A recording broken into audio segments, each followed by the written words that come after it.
নমস্কার সকলকে, আমার চ্যানেলে জানাই সবাইকে সুস্বাগতম। সবাই কেমন আছেন? আশা করছি অনেক অনেক ভালো আছেন।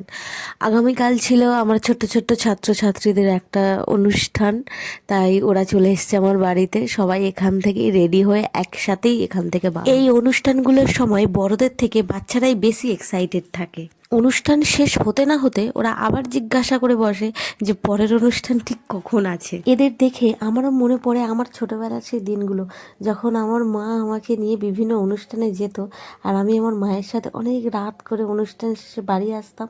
আমিও তখন সেই দিনগুলোর কথা খুবই মনে করি। যখন এদেরকে সাজিয়ে দিচ্ছিলাম এরা খুব বদমাইশি করছিল। আমার তখন একটা কথা মনে পড়ে গেল, আমি যখন ছোট ছিলাম তখন যেখানে আমি অনুষ্ঠানে গিয়েছিলাম নিশ্চিন্তপুরে, আমার চোখে একটা পোকা পড়েছিল আমার মা আমাকে সুন্দর করে সাজিয়ে দেওয়ার পরে। আর আমি সেটা বুঝতে পারিনি, চোখটা বেশ করে কজলেছি আর চোখটা কালো হয়ে গেছে। আমার মা আমাকে খুব, আমি যেহেতু ওই অনুষ্ঠানের সময় খুব মার খেয়েছিলাম, তাই অন্যান্য অনুষ্ঠানের কথা মনে না থাকলেও ওই অনুষ্ঠানের কথাটা আমার স্পেশালি মনে রয়েছে। সাজগোজ কমপ্লিটের পরে আমরা সবাই রওনা দিলাম আমাদের গন্তব্যস্থলের দিকে। সেখানে গিয়ে গ্রিন রুমে সবাই একটা থমথমে ভাব, ওদের মনে একটা টেনশন চলে না যখন স্টেজে ওঠে, তার আগে বাচ্চাদের মনে একটু টেনশন হয়।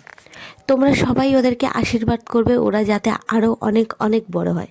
আজকের এই ভিডিওটা এত দূরই, পরে আসবো আবার কোনো ভিডিও নিয়ে। নমস্কার।